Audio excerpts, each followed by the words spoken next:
मानना यह है कि ये तो एक इंटरिम ऑर्डर आया है और हम तो ये चाहेंगे कि सुप्रीम कोर्ट जल्द से जल्द इसका एक फाइनल डिसीजन दे दे पूरा एक्ट के ऊपर और उसकी हियरिंग शुरू हो।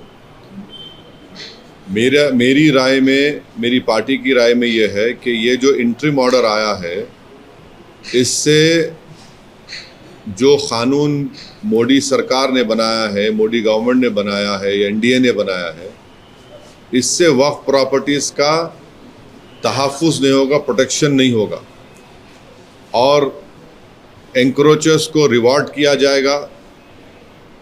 वक्फ प्रॉपर्टीज़ में कोई डेवलपमेंट नहीं आएगा। तो इसीलिए हम उम्मीद करते हैं कि सुप्रीम कोर्ट जल्द से जल्द एक फ़ाइनल डिसीजन लेने के लिए जो भी ज़रूरी इक़दाम करना है वो सुप्रीम कोर्ट करे।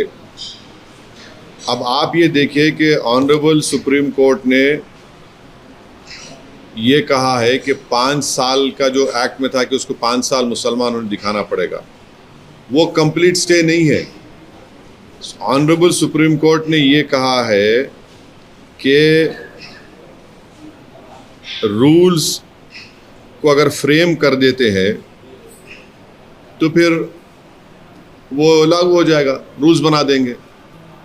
हमारा शुरू से बोलना ये है कि किसी भी धर्म में कोई भी शख्स अपने धर्म को या किसी और के धर्म को जब देता है तो यह कानून नहीं है। अब मिसाल के तौर पर अगर कोई मुसलमान हुआ है और वो किसी और धर्म को देना चाह रहा है तो उस पर कानून नहीं है। और भारत के संविधान में आर्टिकल 300 के तहत मेरी प्रॉपर्टी में किसी को दे सकता हूं।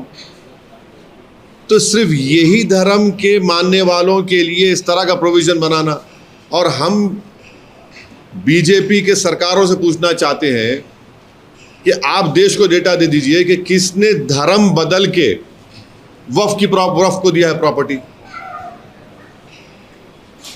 बताएं ना भाई, आप तो सरकार में हैं, किसने अपना धर्म बदल कर वक्फ को प्रॉपर्टी दिया है।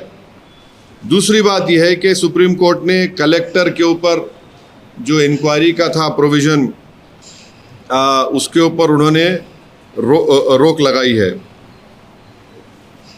अब ये देखना पड़ेगा, मगर वही कलेक्टर अब सर्वे करेगा।